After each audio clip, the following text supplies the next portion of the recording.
हम जो बात करेंगे वो बात करेंगे इंडियन पॉलिटी की, भारतीय राज्य व्यवस्था। उसमें हम लोगों ने बहुत सारे चैप्टर यार कवर किए। उसी बुक को आज हम फिर से एक बार फिर से उसको आज हम कंटिन्यू करने का प्रयास करेंगे।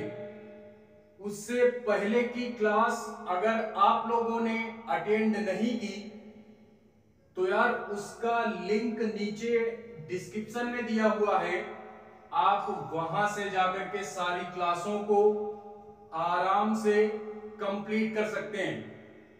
तो आज हम जो बात करेंगे वो बात करेंगे इंडियन पॉलिटी में भारत के महान्यायवादी।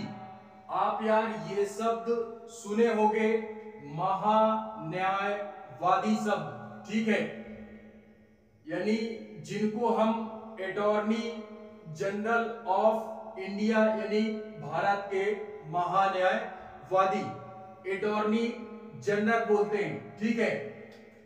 तो देखते हैं आज इस चैप्टर को देखते हैं, भारत के महान्यायवादी।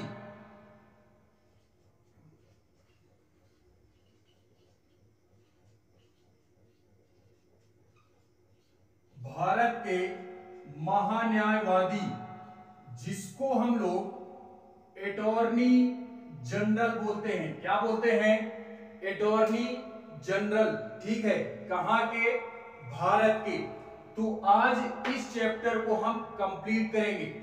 कंप्लीट हो जाता है तो बहुत अच्छी बात है यार, और कंप्लीट नहीं होता है तो उससे भी अच्छी बात है।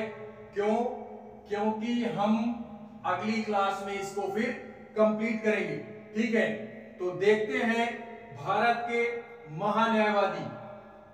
आप लोग अगर आर्टिकल की क्लास मेरे लिए होंगे तो वहां पे यार मैंने बोला है आर्टिकल 76, आर्टिकल 76 यानी भारतीय संविधान में, हमारे भारतीय संविधान में महान्यायवादी के पद का जो सृजन किया गया है वो किया गया है आर्टिकल 76 में, ठीक है। तो आर्टिकल की क्लास भी आप लोग अटेंड करोगे, वहां पे मैं बता चुका हूं ये चीज, ठीक है। तो भारत के महान्यायवादी के पद का जो सृजन किया गया है वो किया गया है आर्टिकल 76 में, ठीक है। तो ये आर्टिकल यार पूछा जाता है, आप इस आर्टिकल को याद रखोगे। देखते हैं कुछ और पॉइंट इसी में कि ये महान्यायवादी हमारे होते कौन हैं, ये महान्यायवादी होता क्या है, इसको देखते हैं हम कि महान्यायवादी होता क्या है। ये महान्यायवादी भारत के प्रथम विधि अधिकारी होते हैं। कौन होते हैं? महान्यायवादी भारत के प्रथम विधि अधिकारी होते हैं, ठीक है। तो पहला पॉइंट ये नोट करोगे कि भारत के प्रथम विधि अधिकारी, विधि अधिकारी होते हैं ये।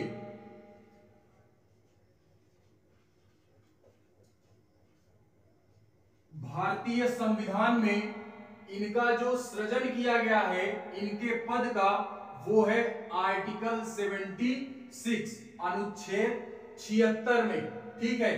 तो इसको देख लेना आप लोग। दूसरा पॉइंट, ये जो होते हैं इनकी नियुक्ति होती है, ना कि निर्वाचन होता है। ये शब्द पकड़ना है, नियुक्ति और निर्वाचन में बहुत फर्क होता है। नियुक्ति वो होती है जिसमें मान लो कि एक ग्रुप है, किसी भी व्यक्तियों का एक ग्रुप है, उसमें से मैं किसी भी व्यक्ति को उठा करके किसी एक पद पे बिठा दूं तो वो होती है नियुक्ति। बाकी अगर निर्वाचन की बात करूं यानी चुनाव की बात करूं, निर्वाचन हमारा वो होता है कि जो हमारा समूह है व्यक्तियों का, उसमें से हम निर्वाचन के माध्यम से, चुनाव के माध्यम से किसी एक व्यक्ति को चुनते हैं, तो वो हो जाता है निर्वाचन, वो हो जाता है निर्वाचन। तो इनका यार निर्वाचन नहीं होता, इनका क्या होता है, नियुक्ति होती है। क्या होती है, नियुक्ति होती है। ये याद रखना है, महान्यायवादी की नियुक्ति होती है, ना कि निर्वाचन होता है। ये शब्द पकड़ना है, नियुक्ति शब्द पकड़ना है। और इनकी नियुक्ति करता कौन है, तो इनकी नियुक्त जो करते हैं वो हमारे भारत के राष्ट्रपति जी करते हैं। नियुक्ति कौन करता है, राष्ट्रपति जी। ये सारे पॉइंट्स आप याद रखोगे, ठीक है। मैं जो बोलता हूं उस पे भी फोकस करना है, और जो लिखता हूं उस पे भी फोकस करना ही करना है। फिलहाल में वैसे भी मैं यार जो चीजें बोलता हूं वही चीजें लिखता भी हूं, ठीक है। तो पहली जो कंसंट्रेशन होना चाहिए वो मेरे शब्दों पे होना चाहिए, उसके बाद बोर्ड पे फोकस होना चाहिए, ठीक है। तो पहला पॉइंट हम लोगों ने क्या देखा कि भारत के प्रथम विधि अधिकारी होते हैं, इनकी नियुक्ति होती है। नियुक्ति कौन करता है, राष्ट्रपति जी करते हैं। और इनको किस लिए नियुक्त किया जाता है, महान्यायवादी का कार्य क्या होता है, तो इनका जो कार्य होता है मेरे भाई, वो सरकार को कानूनी रूप से सलाह देना होता है। इनका कार्य बेसिकली यही होता है कि ये यार सरकार को सलाह देते हैं कि आप ये कार्य करो और ये कार्य मत करो, ठीक है। तो सलाह देने का कार्य कौन करता है, ये हमारे भारत के महान्यायवादी जी सलाह देने का कार्य करते हैं, ठीक है। तो इनको हम बेसिकली एक तरीके से ये बोल सकते हैं कि ये हमारे सलाहकार हैं, किसके, केंद्रीय, जो हमारी सरकार है, जो केंद्र की सरकार है, केंद्र स्तर की, उनको सलाह देने का कार्य कौन करता है, भारत के महान्यायवादी। तो आप इसको भी याद रखोगे, आप इसको भी याद रखोगे, सलाहकार के रूप में।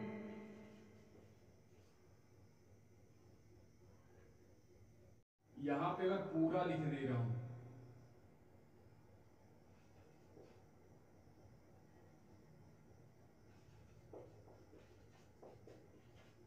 केंद्रीय सलाहकार, केंद्रीय सलाहकार होते हैं, यानी केंद्र स्तर पर जो सरकार होती है उनको यार ये सलाह देते हैं कि आपको ये कार्य करना चाहिए और ये कार्य नहीं करना चाहिए। आप लोगों को क्या लगता है कि जो भी हमारे माननीय मोदी जी हैं वो यार अपने हिसाब से कार्य नहीं कर सकते, उनको भी सलाह देने वाला व्यक्ति बैठा हुआ है, वो अपने इच्छा के अनुसार कार्य नहीं करते हैं। उनको यार आप जानते हो कि इंडिया में जितने भी नेता नगरी टाइप के लोग हैं वो कितना पढ़े लिखे होते हैं, आप वो जानते हो, ठीक है। तो सारे कार्य वो नहीं करते हैं, उनकी सलाह के लिए हम एक पद बनाया गया है, वो पद है हमारा महान्यायवादी का, महान्यायवादी का, ठीक है। तो यार बहुत सारे लोग वैसे भी होते हैं उनको जानकारी नहीं होती, समाज में बहुत सारे लोग ऐसे होते हैं ना, बोलते हैं मोदी ये करता है वो करता है। तो यार आप लोग ये समझो कि वो मोदी नहीं करता है, वो केवल उस पद पे बैठे हुए हैं, बाकी उनके सलाहकार हैं जो हमसे और आपसे ज्यादा टैलेंटेड हैं, वो हमसे और आपसे ज्यादा टैलेंटेड हैं, उनको यार बाकायदा एक्सपीरियंस है, वो पढ़े लिखे होते हैं, तो यार वो सलाह देते हैं कि आपको ये कार्य करना चाहिए या ये कार्य नहीं करना चाहिए। तभी हमारी जो केंद्रीय स्तर की सरकार होती है वो अपना कदम उठाती है। और ये महान्यायवादी जो होते हैं ना, सलाहकार, ये यार जानते हो, इनको हल्के में मत लेना मेरे भैया। ये यार आईएएस लेवल के अधिकारी होते हैं। इनका जो चयन होता है ना पहले, वो आईएएस के पद पे होता है। आईएएस पीसीएस जो हमारे होते हैं, ये पहले ये होते हैं। उसके बाद जैसे जैसे इनका प्रमोशन होता है तो यार फिर वो यहां तक पहुंचते हैं। इनका प्रमोशन जैसे जैसे होता जाता है वो यार यहां तक पहुंचते हैं। ठीक है, केंद्र स्तर में वो यहां तक पहुंचते हैं। तो ये बात आप याद रखोगे। ठीक है, उसके बाद इनको केंद्र की इच्छा के अनुसार, केंद्र बोलो या सरकार बोलो, सरकार के इच्छा अनुसार, इच्छा अनुसार इनको इस पद पर चयनित किया जाता है।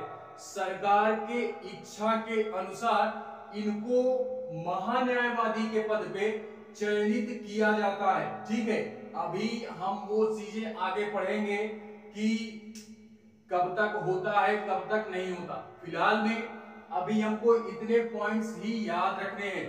पहला पॉइंट, विधि अधिकारी होते हैं। दूसरा, नियुक्ति होती है, कौन करता है? राष्ट्रपति महोदय। और ये किस लिए होते हैं? तो केंद्रीय सरकार को या केंद्रीय सलाहकार के रूप में ये अपना कार्य करते हैं। और ये सरकार की इच्छा के अनुसार इस पद पर चयनित होते हैं। इतनी बातों को पकड़ना है। ठीक है, इतनी बातों को पकड़ना है।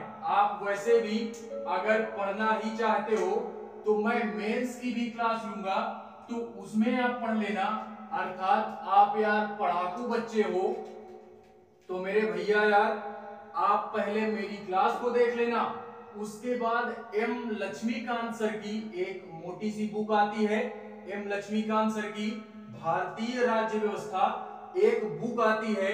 आप इस चैप्टर को पहले वीडियो देखोगे और उसके बाद उस चैप्टर को पढ़ोगे तो आप ज्यादा सहज महसूस करोगे। ठीक है, तो आप कर सकते हो ऐसा। बाकी जब हम क्लास लेंगे उसकी तो इसमें और डिटेल में हम जानेंगे। अभी फिलहाल में प्री के लिए पढ़ रहे हैं, मेंस के लिए पढ़ेंगे तो पढ़ेंगे यही चैप्टर, पढ़ेंगे यही सारी चीजें, लेकिन और डिटेल में पढ़ेंगे। ठीक है, अभी हम केवल तथ्य देख रहे हैं, जो भी महत्वपूर्ण तथ्य हैं हमारे उनको देख रहे हैं हम। ठीक है, तो बात करते हैं अब इनके कार्यकाल की। क्या बात करते हैं? कार्यकाल की, कि महान्यायवादी का कार्यकाल क्या होता है या कब से कब तक ये अपना कार्य या इस पद पर बने रहते हैं। कार्यकाल महान्यायवादी का, महान्यायवादी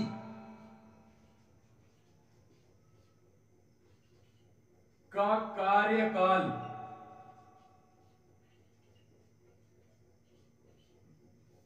समय अवधि क्या होती है वो देखते हैं कि ये जो अटॉर्नी जनरल होते हैं ये अपने पद पर कब तक बने रह सकते हैं। ठीक है, तो वो देखते हैं हम। पहली बात, इसमें आप लोग 2 पॉइंट याद रखोगे जो कि इंपॉर्टेंट है या महत्वपूर्ण है। आप 2 पॉइंट याद रखोगे कि हमारे भारतीय संविधान के हिसाब से, पहली बात, हम भारत में हैं, मेरी बातों को पकड़ना है। हम भारत में रह रहे हैं तो सबसे सर्वोपरि हमारा संविधान होता है। ये बात याद रखना हमेशा के लिए, क्योंकि इंटरव्यू वगैरह में अगर कंडीशन बेस्ड क्वेश्चन पूछ लिया ना कंडीशन बेस्ड क्वेश्चन पूछ लिया तो आप यार फंस सकते हो, ठीक है। तो इसलिए आप यार ये याद रखोगे कि इंडिया में जो भी घटनाएं होंगी या अगर हम भविष्य में हम लोग चयनित होते हैं ऑफिसर रैंक के लिए, तो सबसे सर्वोपरि या हमको जो महत्वता देनी है वो संविधान को देनी है। ना संविधान के अगेंस्ट कोई कार्य करेंगे और जिससे हमारे संविधान का उल्लंघन ना हो सके। पूरे समाज में या सब के प्रति कार्य जो हो वो बराबरी का कार्य होना चाहिए। इसीलिए संविधान हमारा क्या होता है, सबसे सर्वोपरि होता है। वो फिर चाहे मुख्यमंत्री हो, प्रधानमंत्री हो, इससे कोई मतलब नहीं है। वो इस भारत का नागरिक है तो उसको संविधान के अनुसार चलना होगा। चाहोगे तो भी चलना होगा, नहीं चाहोगे तो भी चलना होगा, ठीक है।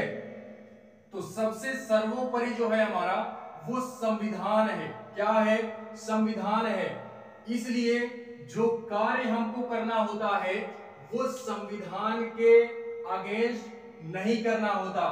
जो भी कार्य करना है उसमें जो चीजें दी गई हैं उसी के अनुसार हम हो या कोई भी डिपार्टमेंट हो, इंडिया का कोई भी डिपार्टमेंट हो, आर्मी, नेवी, एयरफोर्स, पुलिस वगैरह कुछ भी हो, तो वो यार सबसे पहले देखता है हमारा संविधान। क्या देखता है? संविधान। इसीलिए जो भी हमारे यार पुलिस वगैरह है, आप किसी भी एग्जाम में ले लो, एग्जाम क्यों होता है? इंडियन पॉलिटी में यार अगर जीएस का पेपर होता है तो इंडियन पॉलिटी का एग्जाम क्यों होता है? क्योंकि संविधान की चीजें आनी चाहिए। संविधान आपको याद नहीं है, आपको आर्टिकल नहीं आ रहे, अनुच्छेद वगैरह का ज्ञान नहीं है, धाराएं क्या होती है धाराओं का ज्ञान नहीं है, तो यार फिर ये सारी चीजें माहौल गर्म कर देने वाली है। इससे माहौल गर्म कर देने वाला माहौल है। तो धाराएं और अनुच्छेद ये एकदम जबान पे रटा होना चाहिए कि किस धारा में कौन सा हम अपराध करेंगे तो कौन सी धारा लगती है, या कौन सा कार्य हमको करना है तो किस अनुच्छेद के बेस पे करना है, ये हमको आना चाहिए, ठीक है। तो वही बोल रहा है भारतीय संविधान में, हमारे भारतीय संविधान में या भारतीय संविधान के हिसाब से बात करें तो ये जो महान्यायवादी पद जो है ना, ये एक निश्चित पद नहीं होता। ये बात याद रखना है कि ये निश्चित पद नहीं होता। संविधान के हिसाब से ये निश्चित पद नहीं होता है। इसको सरकार अपने इच्छा के अनुसार बनाती है। इसमें ये नहीं है कि ये पद होगा ही होगा, ठीक है। सरकार को जब लगता है कि ये पद बनाना चाहिए तो वो यार बना देती है, और उसको लगता है कि इस पद की कोई आवश्यकता नहीं तो सरकार इसको क्या कर देती है, फिर नहीं बनाती, ठीक है। इतनी चीजें आप याद रखोगे। अर्थात मेरे कहने का जो तात्पर्य है ना मेरे भाई, ये राष्ट्रपति जी के जब राष्ट्रपति जी नियुक्त करते हैं तो वही यार हटा भी सकते हैं। तो आप ये बोल सकते हो कि ये जो महान्यायवादी होते हैं, महान्यायवादी ये राष्ट्रपति के प्रसाद पर्यंत होते हैं, प्रसाद पर्यंत होते हैं। अब इसका क्या तात्पर्य है यार? तो मैंने अभी बोला, अभी आप अगर मेरी बातों पे फोकस कर रहे होगे तो प्रसाद पर्यंत का मतलब ये है राष्ट्रपति के इच्छा के अनुसार कार्य करते हैं। राष्ट्रपति जी चाहेंगे तो ये महान्यायवादी का पद बना रह सकता है, अन्यथा राष्ट्रपति की इच्छा नहीं हुई तो ये महान्यायवादी का पद नहीं बनाया जा सकता। तो क्वेश्चन यहां से बनता है कि जो महान्यायवादी होते हैं वो अपनी इच्छा अनुसार कार्य करते हैं या उनका निश्चित कार्यकाल होता है या नहीं होता। तो आप यार ये बोलोगे कि इनका निश्चित कार्यकाल नहीं होता, ये राष्ट्रपति जी के प्रसाद पर्यंत होते हैं। क्या होते हैं? प्रसाद पर्यंत होते हैं। ठीक है, तो एक पॉइंट आप ये याद रखोगे और दूसरा पॉइंट है इसी में कि अगर ये खुद से चाहें तो भी त्याग पत्र दे सकते हैं। महान्यायवादी अगर खुद से इस पद से इस्तीफा देना चाहें तो वो खुद से भी इस्तीफा दे सकते हैं, लेकिन ये अपना त्याग पत्र यानी इस्तीफा देंगे किसको? तो वो भी राष्ट्रपति को ही देंगे, राष्ट्रपति को ही देंगे, क्योंकि यार राष्ट्रपति ही चयन करता है। तो राष्ट्रपति को ही अपना त्याग पत्र ये महान्यायवादी जी देंगे। ठीक है, तो ये आप याद रखोगे महान्यायवादी के कार्यकाल के रूप में ये चीजें हमको याद रखनी है। ठीक है, ये दो पॉइंट्स हमको याद रखने हैं कार्यकाल में। अब हम जो बात करते हैं वो बात करेंगे योग्यता की, कि हमारे अंदर, हम अपनी भी बात कर लेते हैं, हमारे अंदर क्या योग्यता होनी चाहिए कि हम महान्यायवादी के पद पर सृजित हो सकते हैं या बैठ सकते हैं। ठीक है, तो देखते हैं कि हमारे अंदर क्या योग्यताएं होनी चाहिए। इनकी योग्यताएं क्या होती हैं? योग्यता में भी हमको 2 से 3 फैक्ट योग्यता में भी याद रखना है। योग्यता में भी 2 से 3 पॉइंट याद रखने हैं। पहली बात, हमारे अंदर क्या योग्यता होनी चाहिए? तो मैं तो यार यही बोलूंगा कि हमारे अंदर ये क्वालिटी नहीं है। क्या नहीं है? हमारे अंदर ये क्वालिटी नहीं है कि हम महान्यायवादी के पद पर बैठ सकें।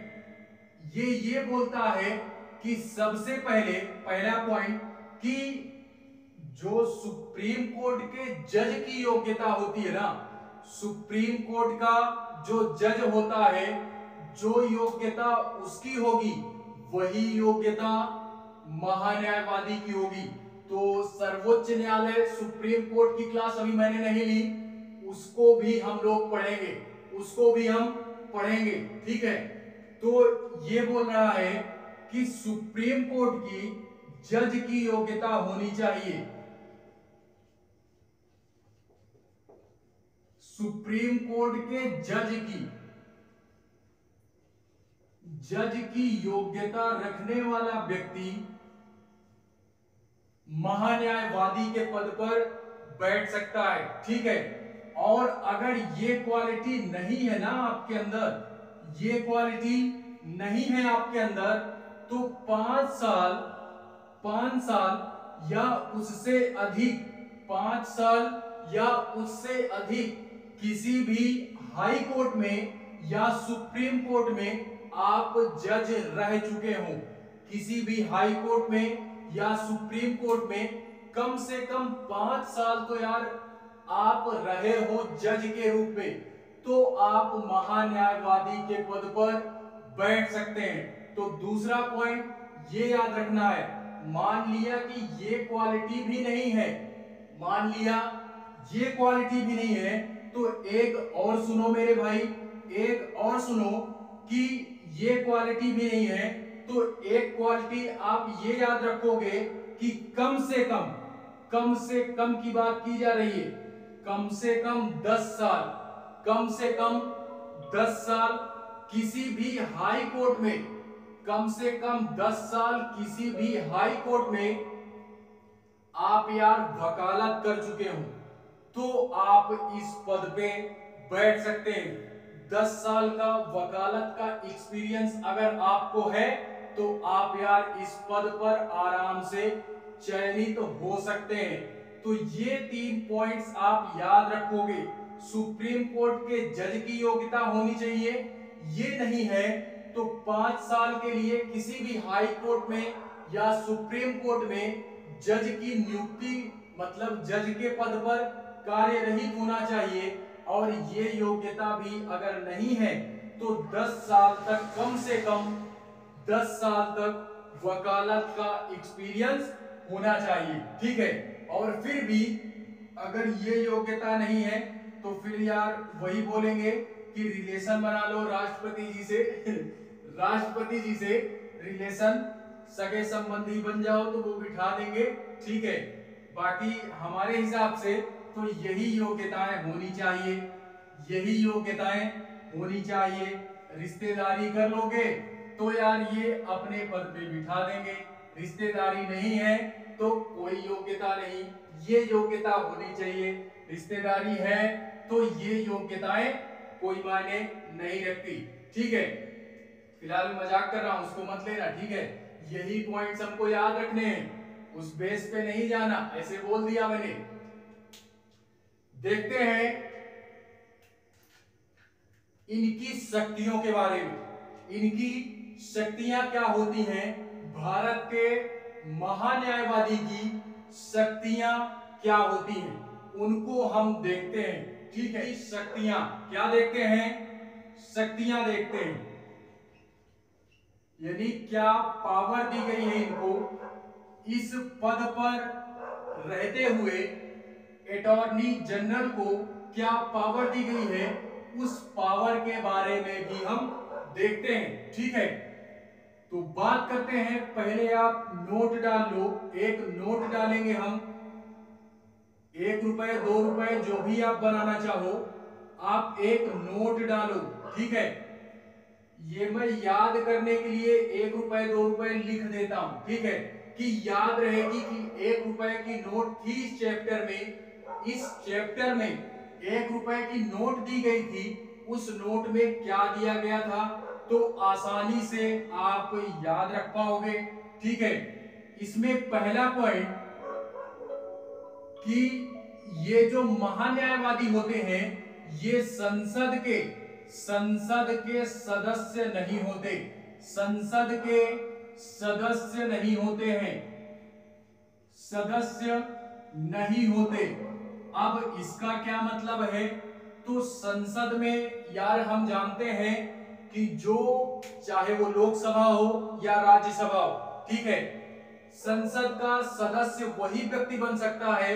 आप लोगों ने क्लास ली है तो अच्छा है, जिन लोगों ने नहीं ली, जो पहली बार मेरे इस क्लास को अटेंड कर रहे हैं, तो मेरे भाई यार आप पहले उस क्लास को देखो, उसके बाद इस क्लास को देखो तो समझ पाओगे, अन्यथा यार थोड़ा बहुत दिक्कत होगी, बाकी समझ में तो आएंगी ही आएंगी सारी चीजें। ठीक है, तो संसद में चाहे लोकसभा हो या राज्यसभा हो, लोकसभा या राज्यसभा, इन दोनों में से ये महान्यायवादी यहाँ के सदस्य नहीं होते हैं, इनको बाहर से, इनकी नियुक्ति बाहर से की जाती है, अर्थात उस संसद के सदस्य नहीं होते हैं। ठीक है, तो ये याद रखना है। उसके बाद इनको सरकार को यानी केंद्रीय सलाहकार के रूप में इनकी नियुक्ति की जाती है। ठीक है, केंद्रीय सलाहकार के रूप में, यानी केंद्र स्तर की जो हमारी सरकार है, जो भी हमारी मंत्री परिषद है, उसको ये क्या करते हैं, सलाह देते हैं, किसी भी कार्य को करने के लिए सलाह यही देते हैं। ठीक है, तो ये बात हुई हमारी, 2 नोट पॉइंट आप डालोगे। अब हम लोग देखते हैं इनकी शक्तियां। तो ये जो महान्यायवादी होते हैं ये यार इस पद पर इसी वजह से सरकार इनको इस पद पर इसी वजह से बिठाती है कि आप सरकार को अच्छी से अच्छी सलाह दे सकें, अच्छी से अच्छी सलाह दे सकें। ठीक है, तो आप यार इस पॉइंट्स को पढ़ने के बाद आप यार जान ही सकते हो कि यहाँ पे इस पद पे जो व्यक्ति बैठता होगा वो व्यक्ति कैसा होगा। ठीक है, तो ये आप इमेजिन कर सकते हो, टैलेंटेड व्यक्ति होता होगा। ठीक है, क्योंकि यार हमारी सरकार ये कार्य भले करती है, पैसा भले खर्च करती है, लेकिन जो दिमाग चलता है देश को चलाने के लिए वो यार हमारे अधिकारी लोग ही करते हैं। सरकार यार नेता नगरी जो भी होते हैं ये तो हर 5 साल में हट जाते हैं मेरे भैया, लेकिन यार जानते हो जो हमारे अधिकारी होते हैं इनको पढ़ाया लिखाया क्यों जाता है, इनको एग्जाम क्यों लिया जाता है, क्योंकि जो देश चलाते हैं जो कार्य करते हैं वो हमारे अधिकारी ही करते हैं। ए ग्रेड के जो भी अधिकारी होते हैं वही करते हैं, जितना भी दिमाग लगता है वो अधिकारियों का ही लगता है। ठीक है, तो नेता नगरी वो पढ़े लिखे नहीं होते, उनको जनता चुनती है। बाकी यार अधिकारियों को बोलोगे चुनने के लिए ना तो अधिकारी साला कभी ना चुने ऐसे व्यक्तियों को, अधिकारी ऐसे व्यक्तियों को कभी ना चुने।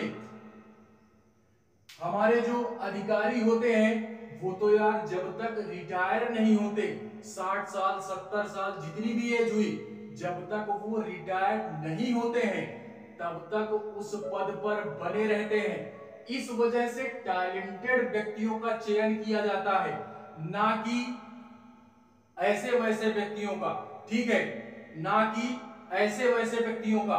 तो सरकार पे पूरा डिपेंड हमको सरकार पे नहीं रहना है, कुछ से कुछ बहुत चीजें हमको खुद पे भी निर्भर करती हैं। इस जनता पे या आम नागरिक की तरह अगर मैं बोलूं, आम नागरिक ही हूं, वैसे भी आम नागरिक ही हूं मैं भी, इस देश का एक आम नागरिक ही हूं मैं, लेकिन अगर बोलूं तो एक आम नागरिक का जो फर्ज होता है वो यार होना चाहिए आपके अंदर। ठीक है, तो ये सारी चीजें होनी चाहिए जो कि संविधान के कर्तव्य में दिया गया है, अनुच्छेद 51 का ए, आप लोग पढ़ लीजिएगा।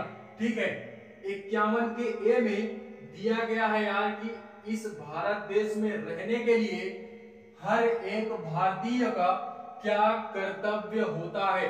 ठीक है, तो आप आर्टिकल 15 ए पढ़ लेना। देखते हैं इनकी शक्तियों के बारे में, शक्तियां क्या हैं, शक्तियां क्या हैं इसको फिलहाल पहले बैठते हैं, उसके बाद देखते हैं इनकी कि संसद में, अभी मैंने बोला नोट पॉइंट में कि ये संसद के व्यक्ति नहीं होते हैं, भले ही व्यक्ति नहीं होते, संसद के व्यक्ति भले नहीं होते, लेकिन ये संसद की बैठक हो किसी भी प्रकार की, चाहे वो लोकसभा की हो या राज्यसभा की हो, संसद की अगर बैठक चल रही है ना, संसद की अगर बैठक चल रही है तो यार वहां ये इनको भरपूर दिया गया है बोलने का अधिकार, भरपूर बोलने का अधिकार। भले ये वहां के सदस्य नहीं होते हैं लेकिन इनको संसद में भरपूर बोलने का अधिकार दिया गया है, तो ये इनकी शक्ति है। क्या है? भरपूर बोलने का अधिकार।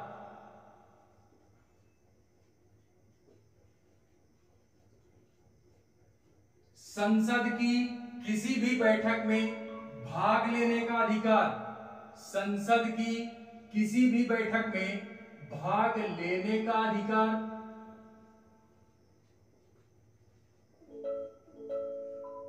एंड तीसरा, पहला, दूसरा एंड तीसरा, तीसरा ये है कि जो संसद की समितियां होती हैं, संसद की जो समितियां होती हैं उन समिति के ये मेंबर भी हो सकते हैं, ये भी शक्ति दी गई है इनको, महान्यायवादी को ये शक्ति भी दी गई है कि ये संसद के समिति के मेंबर भी बन सकते हैं, संसद के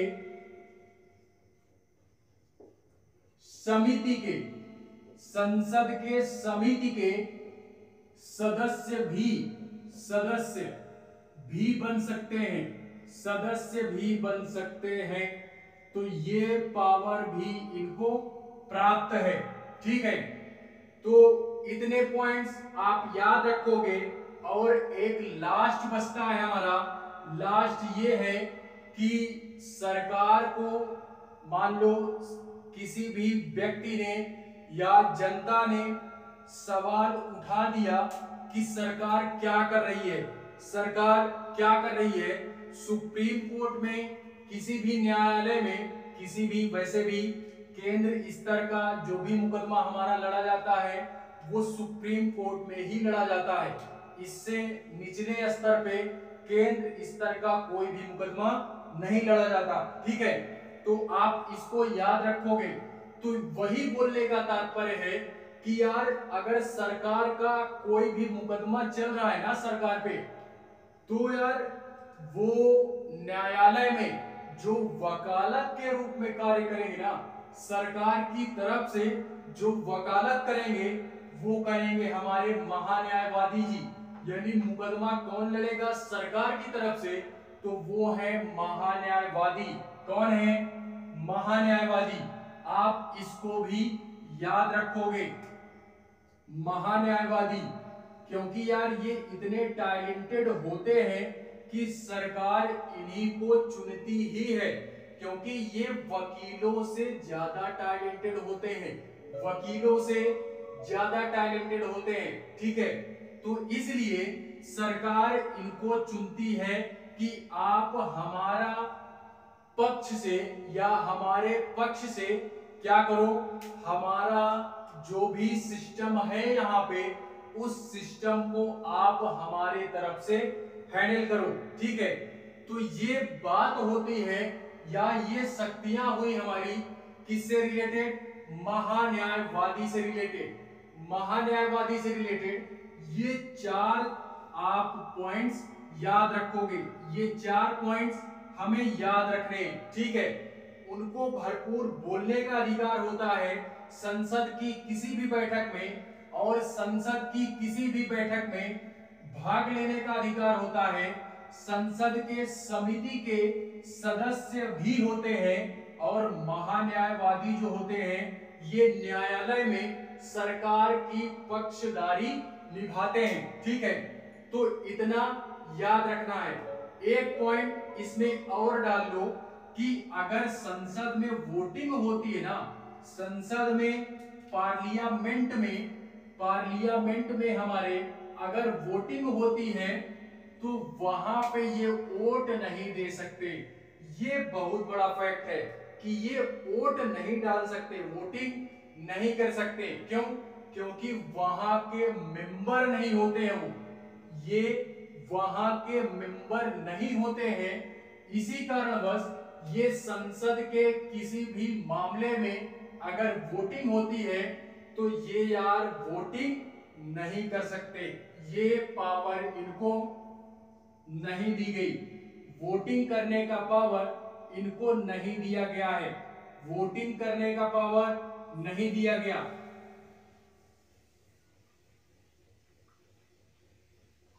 वोटिंग करने की शक्ति नहीं दी गई है। ठीक है, तो ये चार पॉइंट हमको याद रखने हैं, 5 पॉइंट, ये 5 पॉइंट हमको याद रखने हैं। ठीक है, बात करते हैं कुछ और फैक्ट की। बाकी इस चैप्टर में, ये चैप्टर हमारा छोटा ही था तो इसी वजह से मैंने यार इस चैप्टर को चुना। ठीक है, बाकी यार इंडियन पॉलिटी में हमारे 80 चैप्टर हैं। कितने चैप्टर हैं?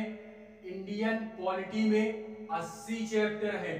यार 80 चैप्टर अगर हम पढ़ेंगे ना तो कसम से मजा आ जाना है। राज्य व्यवस्था के अगर 80 के 80 चैप्टर पढ़ लेते हैं तो अपने भारत की राज्य व्यवस्था को हमसे बेहतर कोई नहीं जान सकता। ये हम जानते हैं कि हमसे बेहतर चाहे वो सरकार में किसी भी प्रकार का कोई व्यक्ति हो, वो भले ही नेता नगरी कास्ट का हो, हमसे इससे मतलब नहीं है। मुझे यार नेता नगरियों से कोई मतलब नहीं है। लेकिन मैं जो बात कर रहा हूं वो बात कर रहा हूं कि हम अगर पूरी इंडियन पॉलिटी को पढ़ लेते हैं ना, तो हमसे बेहतर भारत की राज्य व्यवस्था कोई नहीं जान सकता। ठीक है, तो आप यार इसलिए इसको पढ़ो, ना कि सिलेबस के लिए पढ़ो। आप इसलिए इसको पढ़ो कि हम यार क्या कर सकें, अपने भारत की जो भी राज्य व्यवस्था है, कैसे राजनीति होती है, वो हम जान सकें, राजनीति में अपनी एक अच्छी पकड़ बना सकें। ठीक है, इसलिए हमको पढ़ना है, इसलिए हमको पढ़ना है, ना कि सिलेबस के लिए पढ़ना है। यार पढ़ लेंगे तो राजनीति में तो काम आएगा ही आएगा, लेकिन हमारे एग्जाम में भी काम आ जाएगा। ठीक है, तो इस बेस पे पढ़ना है हमको, इस बेस पे पढ़ना है। आप लिखोगे ये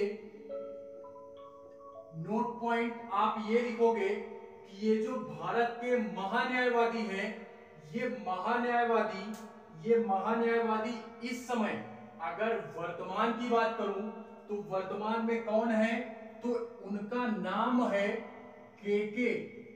के वेणुगोपाल। ये इनका नाम है।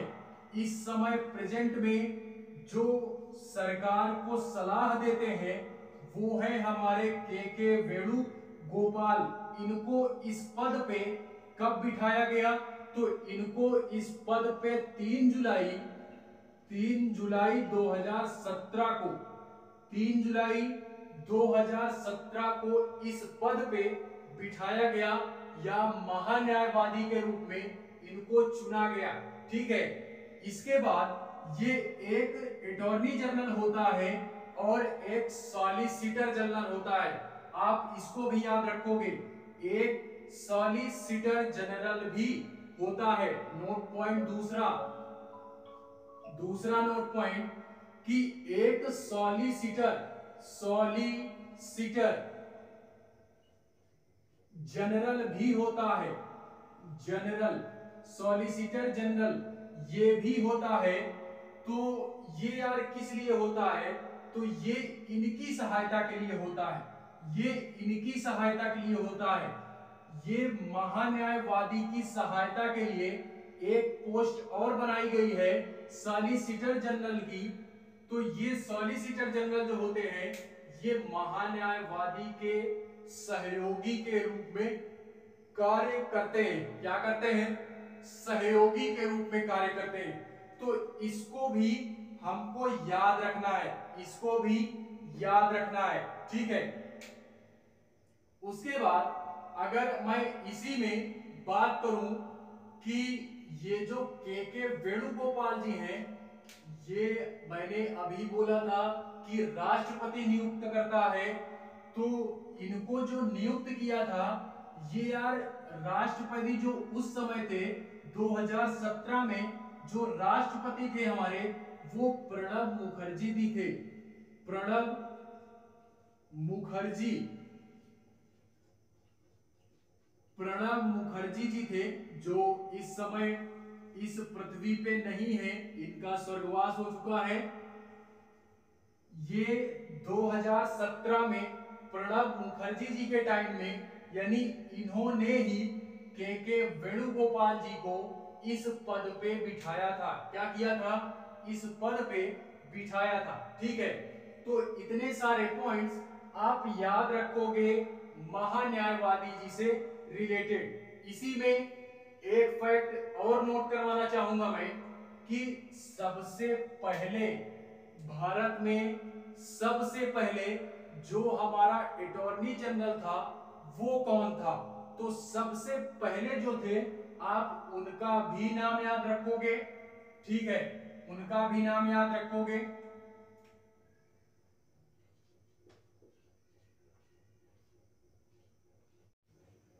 यही नाम है इनका। क्या नाम है, MC शीतल वार्ड। ये कौन है, भारत के प्रथम विधि अधिकारी, भारत के प्रथम भारत के प्रथम विधि अधिकारी हैं ये, विधि अधिकारी।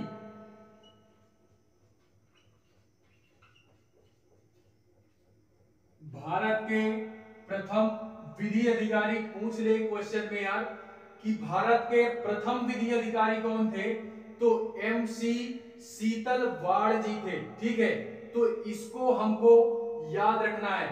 बाकी अगर ये पूछे कि वर्तमान में कौन है, तो वर्तमान में के वेणुगोपाल जी हैं। ठीक है, तो इतनी सारी चीजें हमको इस चैप्टर में पढ़नी थी, तो वो सारी चीजें यार मैंने क्या किया, कंप्लीट किया। यही से यार इस चैप्टर को आप एक बार, इस क्लास को एक बार पहले देख लेना, दूसरी बार फिर से देखना, तीसरी बार नोट्स बनाना, तीसरी बार में नोट्स बनाना, पहली बार देख लेना, दूसरी बार फिर से देखना एंड तीसरी बार में नोट्स बनाना।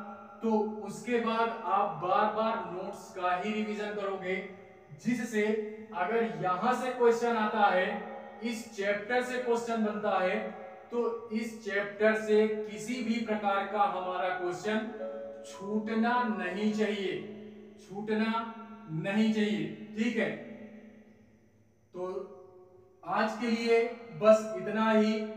आप लोग पढ़ते चलो, जितनी भी सारी क्लासेस मैंने दे करके रखी हैं, आप यार उनका रिवीजन करते चलो।